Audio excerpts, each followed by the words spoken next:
Hello दोस्तों, मेरा नाम है असलम मलिक और आपका स्वागत है हमारी YouTube channel online coaching centre पर।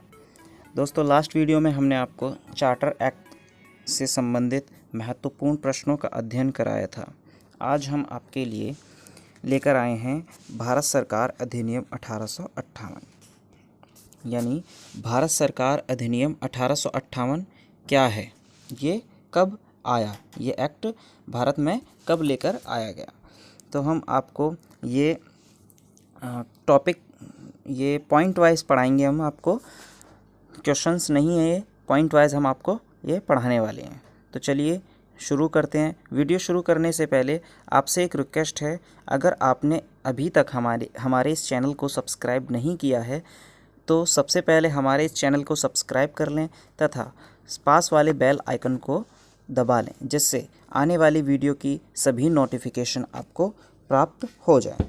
तो चलिए शुरू करते हैं। तो आज का पहला पॉइंट है, भारत सरकार अधिनियम 1858 में ईस्ट इंडिया कंपनी के शासन को समाप्त कर दिया गया।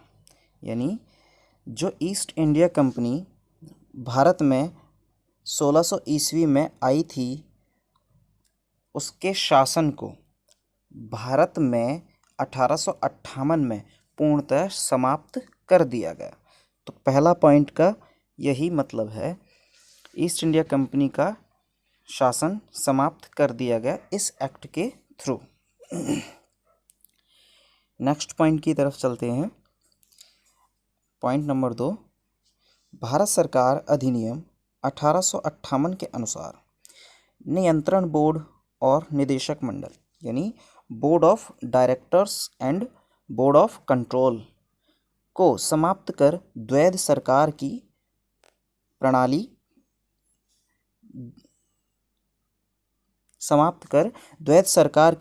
समाप्त कर दिया गया। यानी बोर्ड ऑफ डायरेक्टर्स तथा बोर्ड ऑफ कंट्रोल को समाप्त कर दिया गया। जो द्वैध शासन था, द्वैध सरकार थी, द्वैध सरकार की जो प्रणाली थी, उसको समाप्त कर दिया गया। किसके थ्रू? 1858 के एक्ट के थ्रू। यानी भारत सरकार अधिनियम 1858 से जो द्वैध शासन था, द्वैध शासन यानी द्वैध सरकार की प्रणाली, उसको समाप्त कर दिया गया। आपको बता दूं, जो बोर्ड ऑफ डायरेक्टर्स और बोर्ड ऑफ कंट्रोल को कब भारत में लेकर आया गया, यानी किस एक्ट के थ्रू भारत में लेकर आया गया था, ये पिट्स इंडिया एक्ट के थ्रू भारत में लेकर आया गया था, जिसे द्वैध शासन कहा गया था। तो नेक्स्ट पॉइंट की तरफ चलते हैं।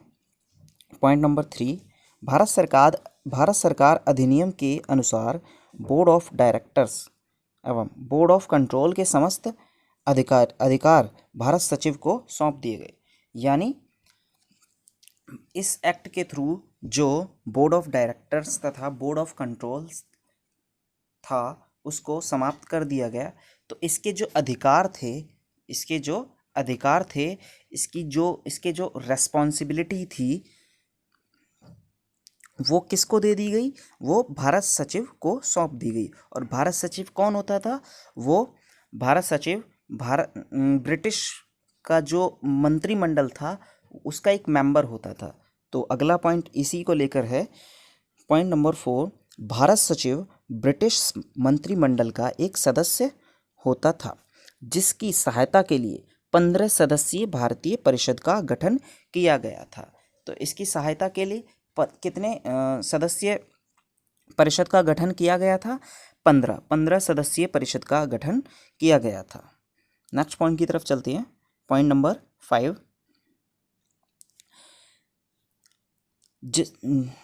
जिसमें 7 सदस्यों, यानी किसमें? 15 सदस्यीय जो परिषद का गठन किया गया था, उसमें 7 सदस्यों की नियुक्ति कोर्ट ऑफ डायरेक्टर्स जिसको समाप्त किया गया था, कोर्ट ऑफ डायरेक्टर्स एवं 8 की नियुक्ति ब्रिटिश सरकार करती थी।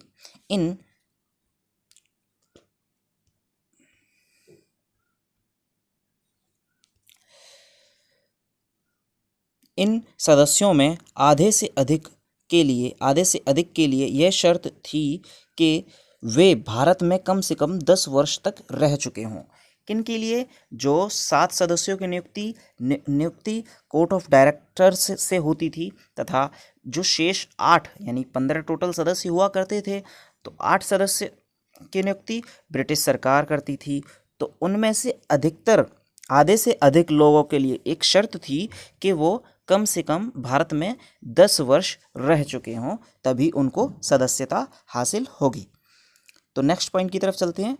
पॉइंट नंबर 6, इस अधिनियम के लागू होने के बाद 1784 के पिट्स एक्ट द्वारा स्थापित द्वैध शासन, जो मैंने अभी थोड़ी देर पहले आपको ऊपर वाले पॉइंट में बताया कि द्वैध शासन वो पिट्स इंडिया एक्ट द्वारा जो लेकर आया गया था, उसको पूरी तरह समाप्त कर दिया गया। देशों व राजाओं का क्राउन से प्रत्यक्ष संबंध स्थापित हो गया और डलहौजी की राज्य हड़प नीति निष्प्रभावी हो गई। यानी इससे पहले जो भारत के गवर्नर जनरल थे, यानी इस एक्ट से पहले जो भारत के गवर्नर जनरल थे वो कौन थे? लॉर्ड डलहौजी, जो राज्यों को हड़प लिया करते थे, राज्यों को हड़पते थे। तो आपको याद होगा 1857 की जो क्रांति हुई थी वो इसी कारण हुई थी, जो राज्यों को हड़पा जा रहा था, हर जो देशी रजवाड़ों को हड़प लिया जाता था, उस कारण। तो नेक्स्ट पॉइंट की तरफ चलते हैं। पॉइंट नंबर 7, भारत सरकार के गवर्नर जनरल का नाम वायसराय यानी क्राउन का प्रतिनिधि कर दिया गया।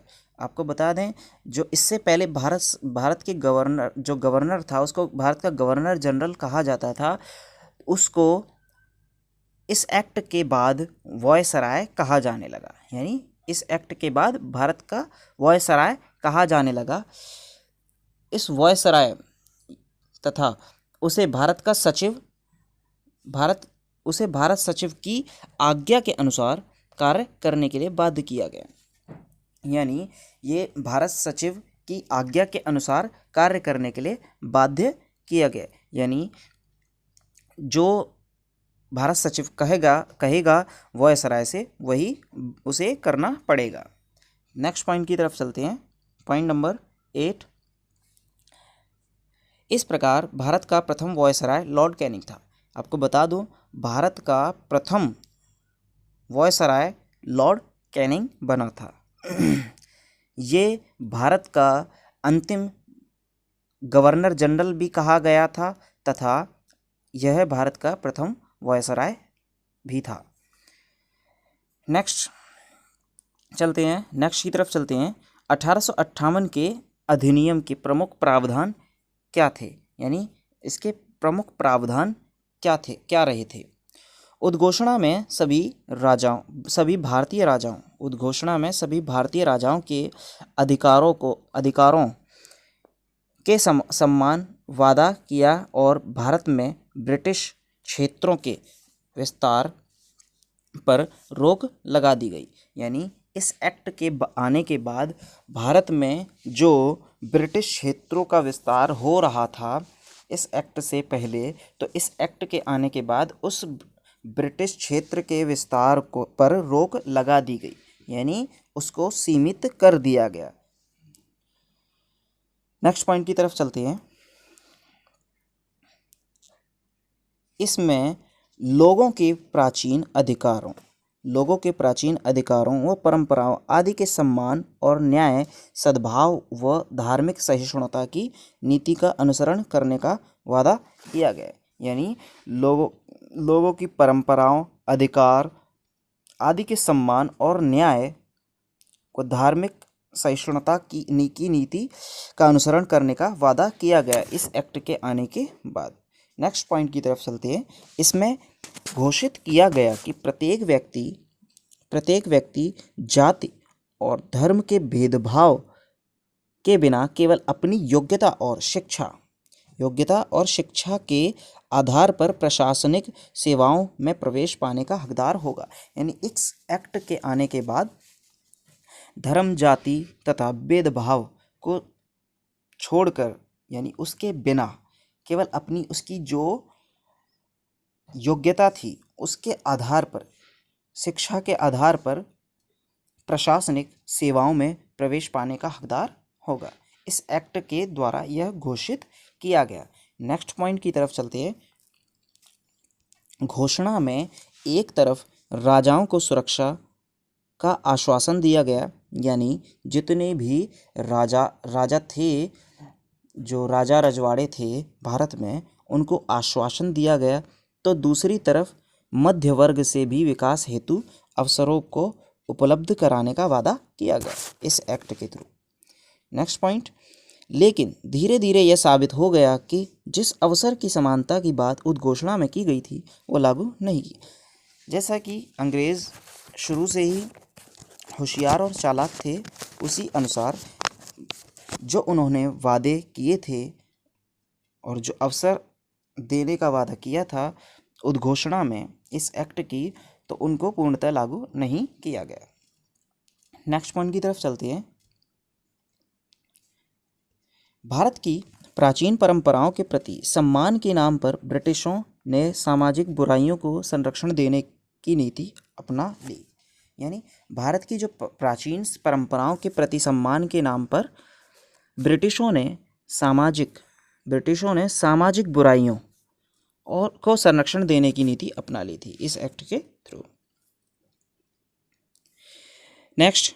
अतः विदेशी शासकों द्वारा सामाजिक सुधारों को बहुत ही कम ध्यान दिया गया, सामाजिक सुधारों की ओर बहुत ही कम ध्यान दिया गया।